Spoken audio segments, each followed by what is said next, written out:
जय जगन्नाथ संग माने मु रिंकी आपण मानक स्वागत करुच्ची मो चैनल रिंकी डिजाइन्स रे आपण मान सब केमती अछंती तो महाप्रभु श्री जगन्नाथ कृपा आपण मान सब भल रुहंतु खुशी रुहंतु सुस्थ रुहंतु। वो वीडियो रे मु आपण मानक देखैतिली ए साड़ीटा ओ साड़ी रो माने ब्लाउज आमे काटिबा केमती कोन काटिबा से विषय मु आपण मानक कहि नै किंतु प्रथमे कहितले कि तो ब्लाउज रो जो हाथ से हाथ रो डिजाइन गोटे मु आपण मानक सहित प्रथमे शेयर करछि तापरे ब्लाउज केमती कोन करबा से विषय रे आमे मु आपण मानक शेयर करिवे। एई ब्लाउज हातर सुंदर डिजाइन गोटे मु आपण मानक सहित शेयर करछि जदि आपण माने एते जाय देखि नाथि ताहाले मु डिस्क्रिप्शन ले लिंक दे देछि जल्दी जल्दी जाय देखि दियंतु। तापरे आजिर वीडियो रे आमे देखिबा ब्लाउज कटिंग आमे केमती करबा और ए ब्लाउज टी होची 40 साइज रा और मु प्रिंसेस कट ब्लाउज फ्रंट नेक करबा बैक साइड तो नॉर्मल समस्त कर जा सब ब्लाउज रे जहा थाए फाइनली इटा होची कोन कि ना प्रिंसेस कट ब्लाउज 40 साइज रो प्रिंसेस कट ब्लाउज आमे केमती कोन कटिंग करबा आ तार बैक साइड भी कटिंग करबा तार वीडियो भी आमे देखिबा। तो वीडियो रे कंटिन्यू करंतु आ जदि मो चैनल ले नुआ अछन ताले मो चैनल को सब्सक्राइब करिया को जमा भूलबेनी पाखर थिया बेल आइकन को प्रेस कर देबे लाइक करिवे शेयर करिवे आ कमेंट चलन तो स्टार्ट करबा आज रो वीडियो। ये होची हमर अस्त्र कपड़ा मेन कपड़ा मु अलगा रखिची माप मु नेछि। तो अस्त्र कपड़ा को हम प्रथम कौन करबा ना हमें 2 फोल्ड करी दी फोल्ड करके हमें पकेबा।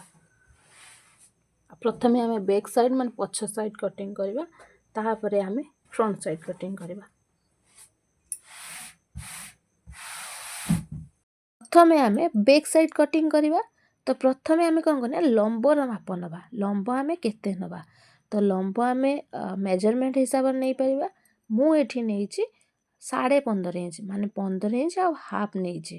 तो सेटा होची कस्टमर पसंद थिला कि टिके लॉन्ग हबो ब्लाउजटा तो सही हिसाब रे माप नै कि मु नेछि 15.5 इंच। यदि आपण मानकर कस्टमर पसंद अनुसार आपण माने नै परिबे। तापरे आमे नबा शोल्डर रो माप जेहेतु मोर एटा हेल्दी मनिषंकर गोटे तो ब्लाउज माप तो सही हिसाब रे मु नेछि 6.5 इंच। आउ जदि याठु टिके कम माप आपण माने नबाकू चाहेबे ताले आपण 6 इंच नै परिबे। तो मु 6.5 इंच नेछि तो तळु को डाउन करबा 6.5 इंच जो ऊपर शोल्डर रो कांधा आमे नेथिले 6.5 इंच पुणी आमे से तळे नबा 6.5 इंच। तापरे आमे आसीबा आर्म होल पाखको आर्म होल से आमे तळु को डाउन करथिले 6.5 इंच। एबे आमे चेस्ट पाखको पळी आसीबा चेस्ट रे आमे फास्ट गोटे गार टान दबा गार टान साला परे आमे चेस्ट रो माप आमे केमती नबा मु आपण मानको कहि दोछि सहज प्रोसेस। चेस्ट रो माप आमे जेत्ती कि नैथिबा तो ताकू आमे 4 सहित भाग करबा जहा बाहरिबो ताकू आमे 2 ऐड करबा 2 इंच ऐड करबा काहेना 2 इंच सिलाई पाई जाए सेति की कर सारला परे मोर हैला 12 इंच माने 12 इंच। तो मु सेहिथिरे ही मार्क कली। बे आमे आर्म होल पाखको आसीबा आर्म होल पाखरे आमे जो शेप चिन्ह दबा तो आमे 1.5 इंच रा माप नबा माप नै सारला परे बैक साइड टा 1.5 इंच आ फ्रंट साइड टा 1 इंच माप नै कि आमे ताको गोटे शेप दे दबा। तापरे आसीबा आमे बैक साइड रो जो डिजाइन कटिंग करबा सेठी 2.5 इंच नेबे नले 3 इंच नेबे बेसी नेले कांध खसिबो।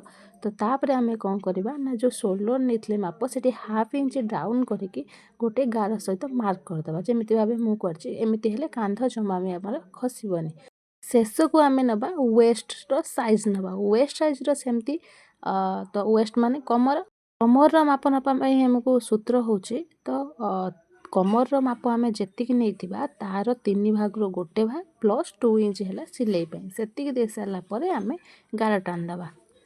लास्ट आमे दबा टक्स माने बैक साइड रे 1 टक्स गोटे निहाती दिया जाए सेटा आमे कोन करबा ना जेत्ती कि हम कमर रो माप थिबो ताको हाफ कर दबा हाफ कर सारला परे ता ऊपर को 4 इंच माप नै कि गोटे गार टान दबा सेटा हला हमर 1 टक्स सेटा को देले कोन हबो ना हमर कांधटा पछपटा टेकी कि रहबो।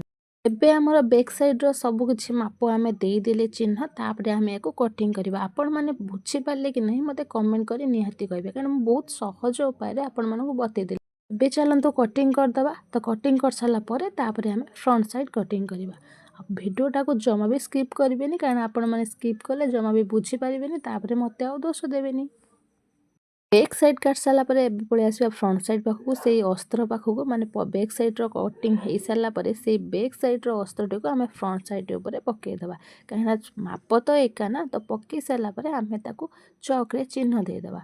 तो चिन्ह दे साला परे बाहर कर दबा ताको बाहर कर साला परे पुणी फ्रंट साइड रो जेमते माप दिया जाए तो प्रिंसेस कट पई सेई माप हिसाब रे चिन्ह दे कटिंग करबा। ଏବେ ତ ମୁଁ ଚିହ୍ନ ସବୁ ଦେଇଦେଲି। ତାପରେ ଆମେ ବ୍ୟାକ୍ ସାଇଡ଼୍ ଯେଉଁ ଅସ୍ତ୍ରଟାକୁ ପକାଇଥିଲେ ସେଇଟା ଆମେ ଉଠେଇ ଆଣିବା। ତ ଉଠେଇ ଆଣି ସାରିଲା ପରେ ତାକୁ ମାନେ ଭଲସେ ଚକ୍ ଚିହ୍ନ ଦେଇନଥିଲେ ଆଉ ଥରଟାକୁ ଚକ୍ ଚିହ୍ନ ଦେଇଦେବି। ଆଉ ବ୍ୟାକ୍ ସାଇଡ଼୍ର ମୁଁ ନେଇଥିଲି 15.5 ଇଞ୍ଚ। ସବୁବେଳେ ମନେ ରଖିଥିବେ ଫ୍ରଣ୍ଟ ସାଇଡ଼୍ କାଟିଲା ବେଳେ ସେଇଟାକୁ 1 ଇଞ୍ଚ ଏକ୍ସଟ୍ରା କରିକି ଲମ୍ବ ହିସାବରେ 16.5 ଇଞ୍ଚ ନେବେ। ମାନେ ଆପଣ ଯେଉଁ ହିସାବ, ଆପଣ ଯଦି 15 ଇଞ୍ଚ ନେଇଥିବେ ତାହେଲେ 16 ଇଞ୍ଚ ନେବେ, 1 ଇଞ୍ଚ ଏକ୍ସଟ୍ରା। ତ ମୁଁ ଯେହେତୁ 15.5 ଇଞ୍ଚ ନେଇଛି ସେଥିପାଇଁ ମୁଁ 16.5 ଇଞ୍ଚ ରଖିଲି। ପ୍ରିନ୍ସେସ୍ କଟ୍ ବ୍ଲାଉଜ୍ କାଟିବାର ମେଥଡ଼ ସମସ୍ତଙ୍କର ଅଲଗା ଅଲଗା। କିଏ କଟିଂ କରିକି ମାନେ ଏକ୍ସଟ୍ରା କଟିଂ କରିକି ନିଅନ୍ତି, କିଏ ଅଲଗା, ମାନେ ବହୁତ କିଛି ପ୍ରୋସେସ୍ ଅଛି। ବାକି ମୁଁ ଯେଉଁ ପ୍ରୋସେସ୍ଟା ଜାଣିଛି ଆଉ ସବୁବେଳେ କାଟେ ତ ପରଫେକ୍ଟ ବି ହୁଏ ମୋର, ତ ସେଇ ମାପ ହିସାବରେ ମୁଁ ଆପଣମାନଙ୍କୁ ଆଜି ଶିଖେଇବି। ଫାର୍ଷ୍ଟ ଆମେ ଫ୍ରଣ୍ଟ ନେକ୍ ନେବା। ତ ଫ୍ରଣ୍ଟ ନେକ୍ ଆମେ ସେଇ ମୁଁ ପଛ ବ୍ୟାକ୍ ସାଇଡ଼୍ରେ ନେଇଥିଲି 3 ଇଞ୍ଚ। ତ ସେଇ ସୋଲ୍ଡର ପାଖରୁ ମୁଁ ସେଇ 3 ଇଞ୍ଚ ନେଇକି ତଳକୁ 6 ଇଞ୍ଚ ଡାଉନ୍ ନେଲି।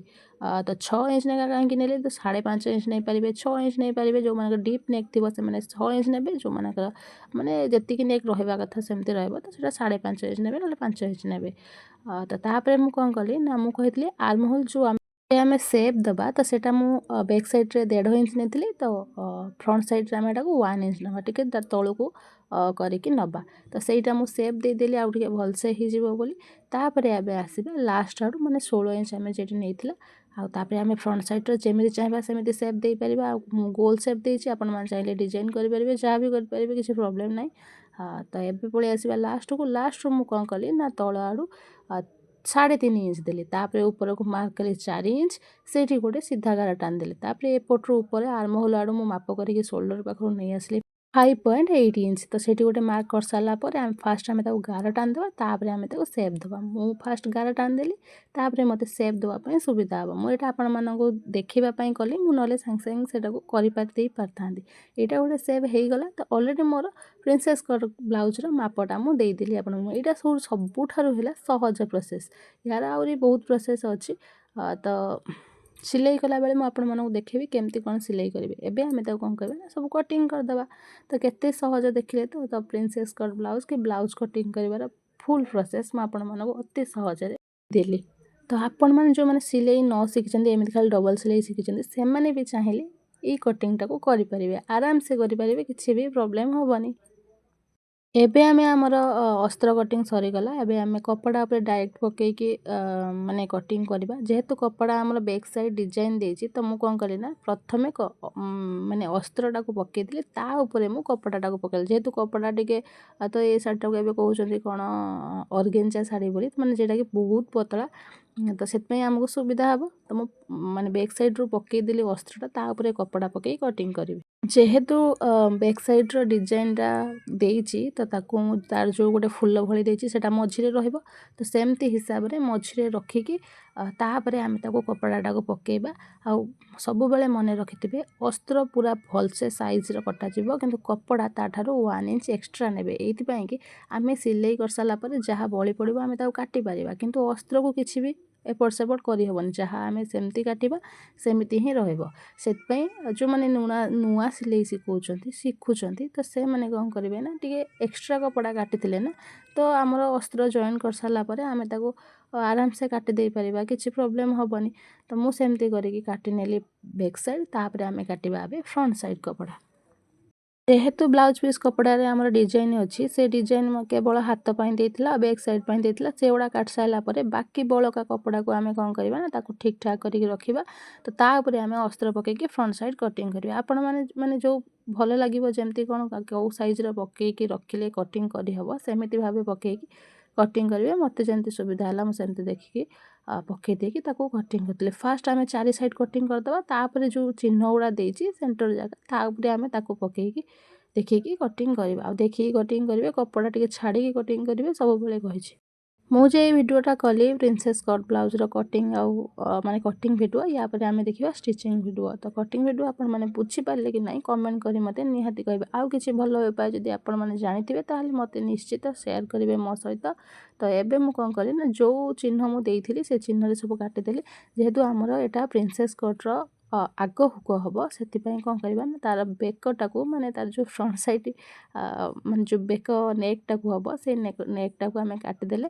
କାଟି ସାରିଲା ପରେ ଫ୍ରଣ୍ଟରେ ଯେଉଁ ଗୋଟେ ସାଇଡ଼୍ ଆମେ ଫୋଲ୍ଡ କରିଛନ୍ତି, ଯେଉଁଟା ଆମ ଆଡ଼ିକି ରହିଛି, ତ ସେଇଟାକୁ ବି ଆମେ କଟିଂ କରିକି ବାହାର କରିବା।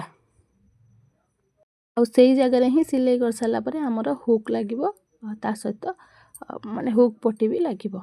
ତ ଭିଡ଼ିଓଟି ମୁଁ ଏଇଠି ଶେଷ କରୁଛି। ମୋର ତ କଟିଂ ଭିଡ଼ିଓ ସରିଗଲା। ଏହା ପରେ ଦେଖିବେ ଆମେ ଷ୍ଟିଚିଂ ଭିଡ଼ିଓ। ଭିଡ଼ିଓଟି ଯଦି ଭଲ ଲାଗିଥିବ ତାହେଲେ ଲାଇକ୍ କରିବେ, ସେୟାର କରିବେ ଆଉ ସବସ୍କ୍ରାଇବ୍ କରିବେ।